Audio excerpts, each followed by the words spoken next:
Қазақ халқының кез келген мейрамы ақ тілекпен батасы өтпейді. Наурыз мейрамында наурыз батасының орны ерекше. Бұл күні жасы кішілер үлкендерге сәлем бере барып, ақсақалдардың батасын алады.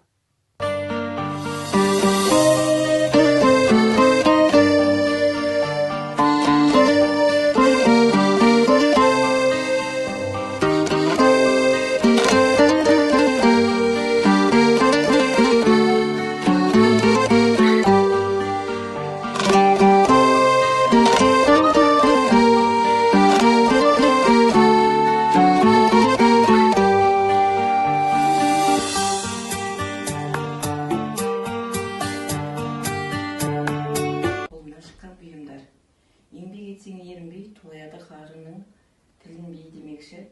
Еңбек етсең, әр істің өз нәсібесі бар. Мына ою-өрнектің бәрі қол еңбегімен жасалған еңбектер.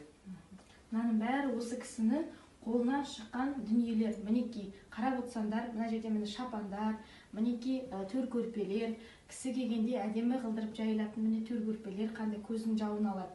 Осындай қолөнерді жасау үшін не керек? Қалай ойлайсыз? Әр істің қиындығы болады, сол үшін шыдамдылық, төзімділік керек. Қазіргі таңда қолөнерді дамып жатқан кез. Қолдан әр нәрсеге қолдан қалай жасауға ыңғайлы. Төзімділік пен сабырлық керек. Құрақ, құру деген сөзден шыққан. Құрақ түрлі түсті маталардан құралады.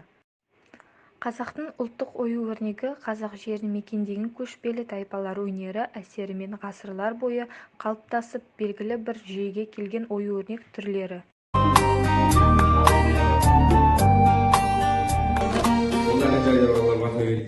Сұрасаң бата берейін, түстен болсын берейін, ықыласпен қолзайсаң ақ тілекті төгейін. Ұлыс оң болсын, ақ мол болсын, қайда барсаң жол болсын. Ұлыс ақты болсын, төлтірік бақты болсын. Ұлыс берекелі болсын, ел мерекелі болсын. Әумин.